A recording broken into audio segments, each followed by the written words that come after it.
नमस्कार मित्रमैत्रिणींनो. रोजच्या जेवणामध्ये गव्हाची पोळी खाण्याऐवजी हरभऱ्याची पोळी खाल्ल्याने सर्व शरीरातील चरबी कमी होऊन लठ्ठपणाही कमी होण्यास मदत होते.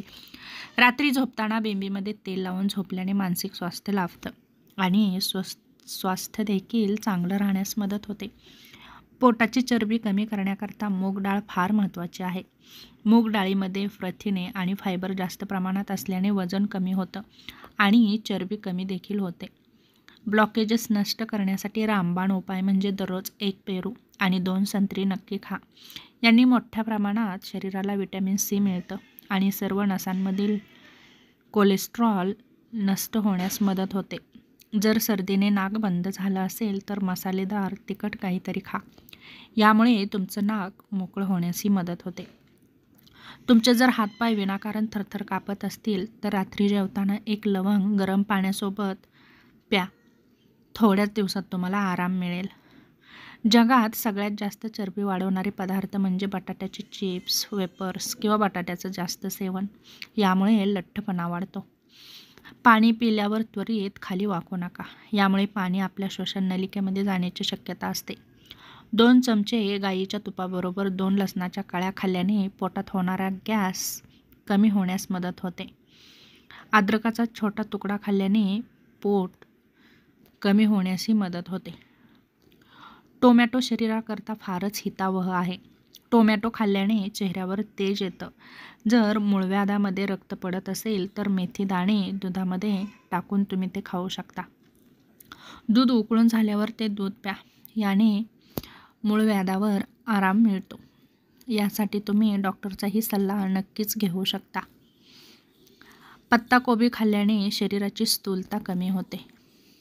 जर तुम्हाला जाड व्हायचं असेल तर रोज उकडलेले बटाटे खा. असं केल्याने हळूहळू तब्येत सुधारायला सुरुवात होते. अचानक आपल्याला थकल्यासारखं वाटत असेल तर इकडे तिकडे दोन्ही साईडला सारखी मान हलवा. हळूहळू याने तुम्हाला नॉर्मल वाटेल, कारण तुमच्या मानेमधील नसा मोकळ्या होण्यास मदत होते आणि थकवा कमी होण्यासही मदत होते. सीताफळ खाल्ल्याने शरीरातील कमजोरी दूर होते. कधीच एका दमात पाणी पिऊ नका. याने छातीमध्ये दुखणं वाढू शकतं. ज्या महिला हाताने कपडे धुतात त्यांचं हृदय मजबूत बनतं आणि हाताच्या नसाही मजबूत होतात. कोरफड चेहऱ्यावर लावल्याने चेहऱ्यावरील तुमचे काळे डाग नाहीसे होण्यास मदत होते आणि चेहरा तजेलदारही होतो. आहारात आवळा खाल्ल्याने दमासारखे आजार नीट होतात.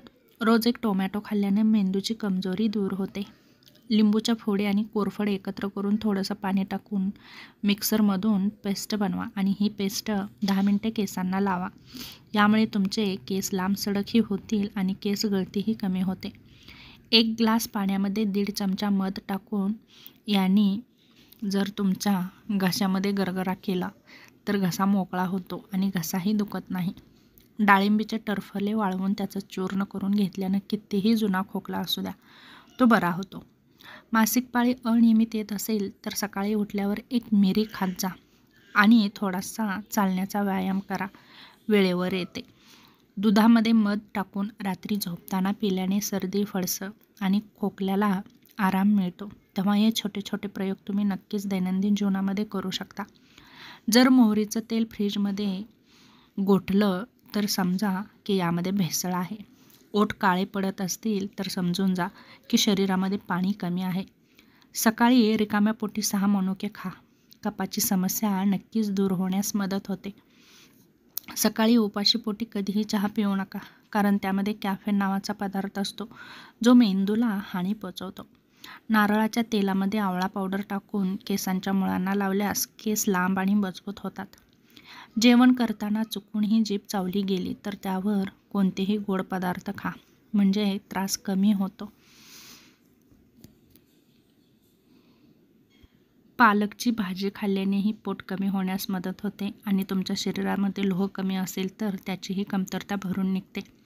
रात्री झोपताना 1 ग्लास कोमट दुधामध्ये थोडीशी हळद टाकून रोज पिल्याने सकाळी उठल्यावर तुमच्या अंगामध्ये तरतरी आणि वेगळीच शक्ती निर्माण होते आणि तुम्हाला उत्साह येतो. सकाळी उठल्यावर 2 भिजलेले बदाम जरूर खा. याने दिवसभर तुम्हाला काम करायला अंगामध्ये नेहमीच ताकद राहते.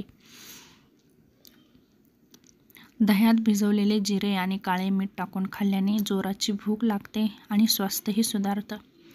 गर्भवती महिलांनी चॉकलेट खाणं हे पोटातील बाळाच्या आरोग्याच्या दृष्टीने फारच हितकारक आहे. असं केल्याने जन्माला येणारं बाळ स्वस्थ आणि आनंदी असतं. तेव्हा नक्कीच तुम्ही या गोष्टी करू शकता. तुम्हाला जर आंबट ढेकर येत असेल आणि पोटात जास्त गॅसेस बनत असतील तर हे लिव्हर खराब होण्याचा संकेत असू शकतात. यासाठी तुळशीच्या पानांचा रस पिणं खूप लाभदायक आहे. वेदामध्ये याचा सल्ला दिलेला आहे. एक संत्री खाल्ल्यानंतर आपल्याला दिवसभर जेवढं व्हिटॅमिन सीची गरज असते ती पूर्ण होते. नॉनव्हेजपेक्षा जास्त प्रोटीन असलेल्या भाज्या म्हणजे मशरूम, हिरवा वाटाणा, ब्रोकोली, भोपळा आणि पालक या आहेत. याचं जरूर सेवन करा. गरोदर स्त्रियांनी चुकूनही मिरचीचं सेवन करू नका. फोनवर बोलताना कायम उजव्या कानाचाच वापर करा. तेव्हा या छोट्या छोट्या टिप्स तुम्ही तुमच्या दैनंदिन जीवनामध्ये नक्कीच वापरू शकता.